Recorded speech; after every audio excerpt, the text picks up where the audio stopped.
Have you ever noticed that sometimes nothing is wrong in your life, yet your mind feels like it's collapsing? You have food, you have work, you have opportunity, but inside, there's pressure, noise, restlessness. That was Adrian. He lived in a quiet mountain village where mornings were peaceful and nights were silent. But his mind was never silent. From the moment he woke up, thoughts attacked him. You're behind. You should be further. Others are doing better. You're wasting time. No one said these things to him. He said them to himself. And slowly, he began believing them. At night, while the village slept, Adrian stared at the ceiling, replaying mistakes. Why did I say that? What if I fail? What if I never become anything? His body was exhausted, but his mind was racing. And here's what scared him most. If my mind is this loud when nothing is wrong, what will happen when something actually goes wrong? That thought alone made his chest tighten. One afternoon, distracted again, he dropped a heavy wooden crate while walking through the field. It shattered. His father looked at him calmly and said, "Your hands are here, but your mind isn't." That sentence hit deeper than any insult, because it was true. Adrian wasn't living in the present. He was living in imagined futures and replayed pasts, and it was draining his life. Then he heard about an old man living deep in the hills. People said he used to be a respected psychologist in the city. He had helped thousands overcome anxiety and mental chaos. Now he lived alone, quiet, grounded, unshaken. They said something strange about him. He doesn't silence the world, he silences the mind. Adrian didn't know if it was true, but he knew he couldn't continue like this. So he made the journey, and what happened next would change everything. After days of travel, Adrian reached a small wooden house surrounded by trees. On the porch sat the old man, still, aware, calm. "Sir," Adrian said honestly, "my mind never stops. I want peace. I want to empty it." The old man studied him carefully. "You don't empty your mind. You control what you allow inside." Then he stood. "Come." They walked toward the market village. The old man handed Adrian a large metal bowl filled completely to the top with water, so full that even the smallest shake would spill it. "Walk through the busiest street," he said. "Go to the market square, then come back." Adrian nodded.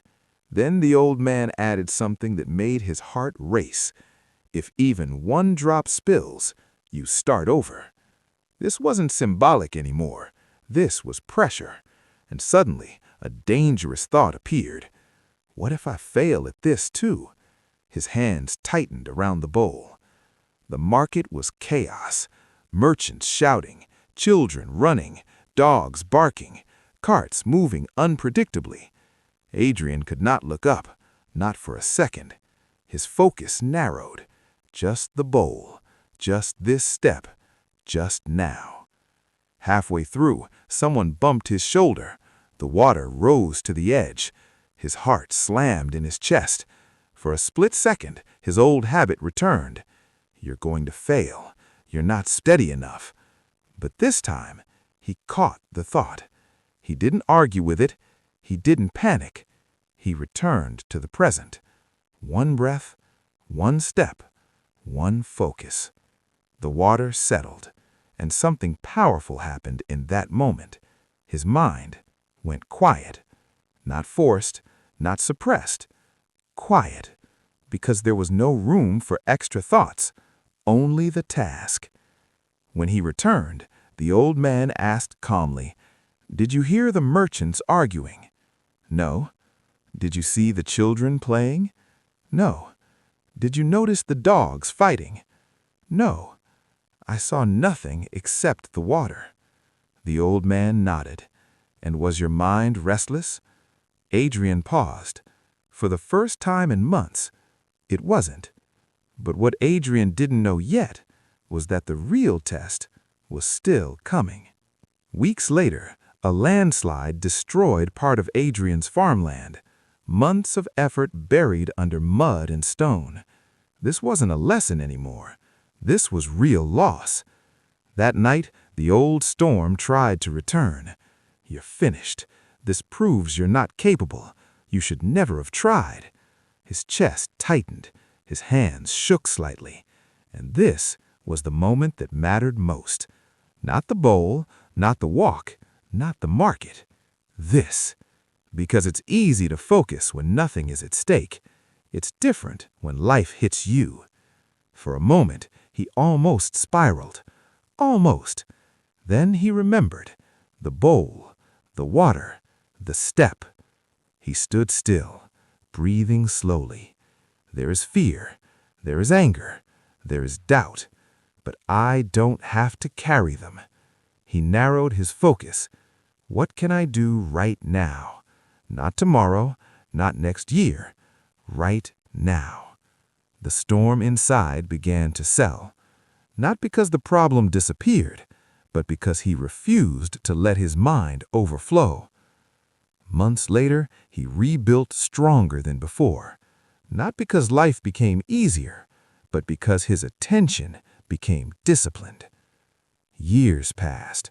When people asked him how he found peace, he answered simply, "I stopped letting everything enter." Now let me ask you something. Have you ever noticed that most of your stress isn't coming from what's happening, but what might happen? Your mind becomes heavy, not because life is heavy, but because it's overcrowded. Emptying your mind doesn't mean removing thoughts. It means choosing what deserves your attention. Because wherever your attention goes, your peace follows. If this story made you reflect, subscribe. Because here, we don't just tell stories, we build mental strength. In a noisy world, the calm mind wins, and the one who controls his attention controls his life.